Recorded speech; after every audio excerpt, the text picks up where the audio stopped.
మీ కుటుంబ శాంతి, ఆరోగ్యం, ఆర్థిక అభివృద్ధి కోసం రుద్రాక్ష మహాపూజలో తప్పక పాల్గొనండి. ఇప్పుడే నమోదు చేసుకోండి.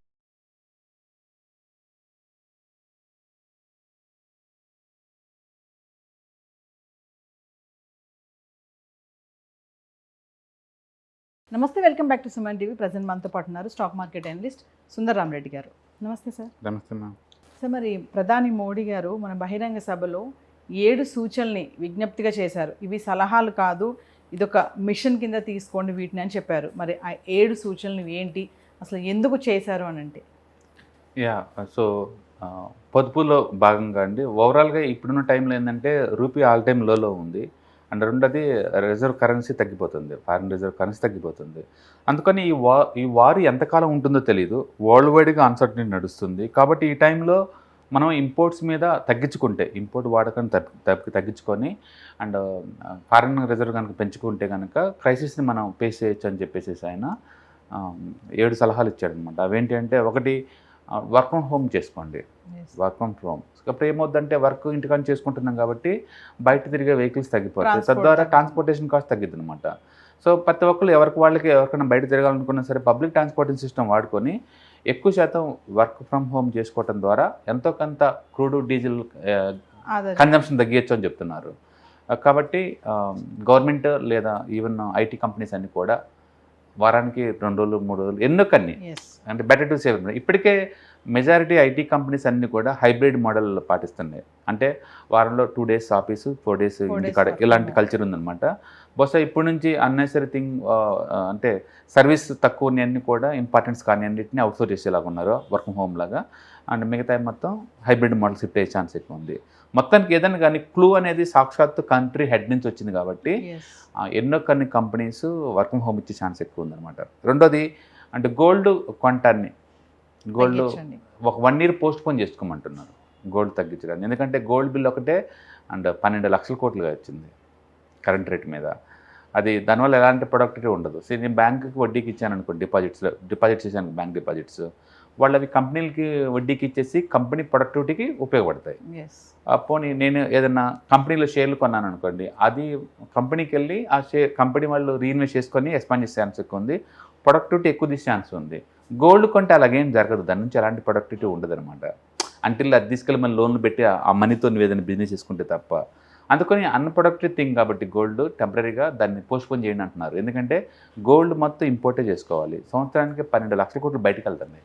అంటే రూపీ వీకే సర్కిల్ ఇంతకుముందు 85 రూపాయలు ఇచ్చేవాళ్ళు, ఇప్పుడు 90 రూపాయలు వస్తుంది అవతలకి. సో మన కరెన్సీ తగ్గిపోద్ది కాబట్టి ప్రస్తుతానికి 1 year వరకు గోల్డ్ కొంటాన్ని తగ్గించండి, నెసరీ తప్ప అని. దాని అర్థం షాపులు మొత్తం లాక్లు వేయండి అని కాదు, ఎంతో కొంత సేవ్ చేయండి అని అర్థం అనమాట. And third one, petrol and diesel కన్జంప్షన్ని బాగా తగ్గించండి అన్నాడు. పబ్లిక్ ట్రాన్స్పోర్టేషన్ వాడండి. And fourth one, cooking oil తగ్గించండి. ఇండియా అగ్రికల్చర్ బేస్డ్ ఎకానమీ అని అనుకుంటాం కానీ అండ్ స్టిల్ 40% వరకు కూడా కుకింగ్ ఆయిల్ కూడా మనం ఇంపోర్ట్ చేసుకుంటాం. ఎక్కడో యుద్ధం జరిగే ఉక్కిరేడు నుంచి వస్తుంది మనకి సన్ఫ్లవర్ ఆయిల్, అంటే ఎక్కడో మలేషియా నుంచి వచ్చింది పామ్ ఆయిల్. అంటే ఇండియాలో ఇప్పటికీ 100% లోకల్ ప్రొడక్ట్ లేదనమాట. అండ్ అచ్చం ఈ కుకింగ్ ఆయిల్ బిల్లే సంవత్సరానికి 1.6 lakhs crore అవుతుంది. కాబట్టి ఇప్పుడు ఆ నూనె వాడకాన్ని తగ్గించండి, లేదా లోకల్గా దొరికిన ఆయిల్స్ అన్న వాడుకోండి అంటున్నాడు అనమాట. రైట్.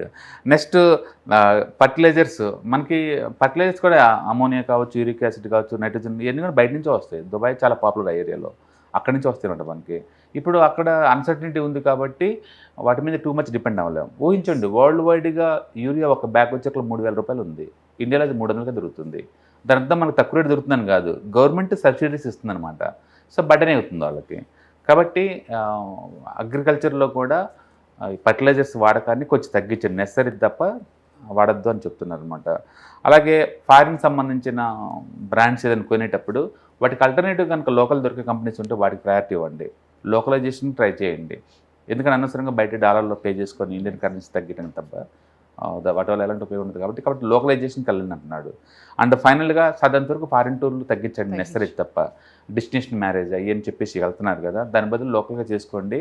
అండ్ మొత్తానికైతే ఫారిన్ ఎక్స్చేంజ్ రిజర్వ్లను కాపాడండి, రూపీ స్ట్రెంథనింగ్కి ఎంతకంత తీర్చండి.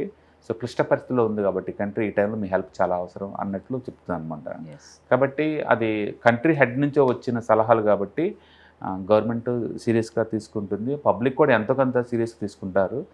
కాబట్టి చూడాలి నెక్స్ట్ కపుల్ ఆఫ్ మంత్స్లో గోల్డ్ ఏమైనా ఇంపోర్ట్ బిల్ తగ్గుతుందా లేదా, అండ్ క్రూడ్ కన్జంప్షన్ తగ్గుతుందా లేదా అనేది. ఒకవేళ ఇంకా ఇది ఈ అన్సర్టనిటీ కనుక ఇంతే ఉండి అండ్ గల్ఫ్లో కనుక వార్ ఇంకా కంటిన్యూ కనుక అయితే $100 ఫర్ బ్యారెల్ కనుక ఇంత రేట్ ఉంటే కనుక డెఫినెట్గా ఇండియాలో ఇంకా క్రూడ్ రేట్ పెంచక తప్పదు. సార్ మరి దిగుమతులపై ఆధారపడే దేశాలు ఉంటాయి కదా, ఆ. వాటికి ఇది మరి ఛాలెంజింగ్ అనుకోవచ్చు కదా. ఛాలెంజింగ్ అనే బదులు కొలాప్స్ అవుతాయండి. బర్మాదేశ్ కావచ్చు, పక్కన శ్రీలంక కావచ్చు, చిన్న చిన్న కంట్రీస్ అయితే ఆల్మోస్ట్ ఫుల్ సఫర్ అయిపోతాయి. ఎందుకంటే కొన్ని కంట్రీస్లో సెల్ఫ్ సఫిషియెన్సీ ఉండదు కొంచెం కూడా. కొన్ని కంట్రీస్ అలా ఉండదు, ఫుడ్డే ఉండదు ప్రాపర్గా, వేరే కంట్రీస్ వస్తేనే. అందుకని ఒకరి మీద డిపెండ్ అయ్యే కంట్రీ ఏ కంట్రీ అయినా సరే స్ట్రాంగ్గా ఉండలేవు. ఇప్పుడు ఈవెన్ ఇండియాలో కూడా మనం వరల్డ్లోని 3rd బిగ్గెస్ట్ ఎకానమీ అనుకుంటున్నాం పర్చేసింగ్ పవర్ ప్యారిటీ ప్రకారం. బట్ స్టిల్ నువ్వు 89% ఎనర్జీ నీడ్స్ కోసం వేరే దేశాల మీద డిపెండ్ అయ్యి నువ్వు స్ట్రాంగ్గా ఉండలేవు. దానికి ఆల్టర్నేట్ చేసుకోవాల్సిందే. ఈవెన్ మొన్నటి వరకు చైనా వాళ్ళు కూడా 100% ఇంపోర్ట్ చేసుకునే వాళ్ళు. ఇప్పుడు వాళ్ళు 60% లోకల్ ప్రొడక్షన్కి వచ్చేసారు. అన్ని ఎలక్ట్రికల్ వెహికల్స్ వాడుతున్నారు 60%. ఇండియాలో అది ఈవెన్ 10% కూడా రీచ్ అవ్వలేదండి. అంటే మనం స్టార్టింగ్ స్టేజ్లో ఉన్నాం. బట్ గవర్నమెంట్ ఆల్రెడీ ఆ ఏరియాలో ఫోకస్ చేస్తుంది. ఇథనాల్ బ్లెండింగ్ 20% మ్యానిటరీ చేశారు. 2030 కల్లా అన్నారు, ముందే అది ఇచ్చేశారు. సోలార్ వస్తుంది, ఎలక్ట్రికల్ వెహికల్స్ వస్తుంది. కాబట్టి గవర్నమెంట్ ముందు చూపుతో రెడీ అవుతుంది. బట్ ఈ ఫోర్స్ చాలదనమాట. సో ముందు రోజుల్లో ఇంకా స్పీడప్ అవ్వాలి. అండ్ కాబట్టి గవర్నమెంట్ తరపు నుంచి వాళ్ళు ఫోకస్ చేస్తున్నారు. అండ్ పబ్లిక్ కూడా కొంచెం హెల్ప్ చేయండి అన్నట్టు ఇంటిస్తున్నారు అనమాట. అండ్ డెఫినెట్గా అట్లీస్ట్ డిస్కస్ చేస్తున్నాం వాటి గురించి. మనం కూడా ఆ డెసిషన్ మేకింగ్లో ఇన్వాల్వ్ అవుతున్నాం. అంటే ప్రతి ఒక్క సిటిజన్ కూడా ఏం చేయాలి అనే ఉద్దేశం సార్ మోడీ గారిది. అంటే ఈ ఫారిన్ నుంచి వచ్చే వస్తువులు వాడకాన్ని తగ్గించండి, నెసరీ తప్ప వాడద్దు అంటున్నాడు. నెసరీ అయితే వాడద్దు అంటున్నాడు. అంటే అన్ని ఇంపోర్ట్స్ వస్తున్నాయి కాబట్టి గ్యాసే కావచ్చు, క్రూడే కావచ్చు, పెట్రోల్ డీజిలే కావచ్చు, కొంచెం తగ్గించండి. దానితో 1% బ్యాన్ చేసుకోమని కాదు, ఈవెన్ 10% కన్జంప్షన్ తగ్గించుకున్న ఈ టైంలో. అండ్ కాబట్టి ప్రెజర్ ఉండదు, ఎకానమీ మీద ప్రెజర్ ఉండదు అనమాట. ఎందుకంటే అంటే ట్రేడ్ డిఫిషియట్ పెరుగుతుంది, బ్యాలెన్స్ పేమెంట్లకు చాలా కష్టం అవుతుంది గవర్నమెంట్కి. అందుకే వార్నింగ్లా చెప్తున్నారు ముందే, వరస్ట్ కాకముందే రెడీ అవ్వండి అని. Thank you. రైట్.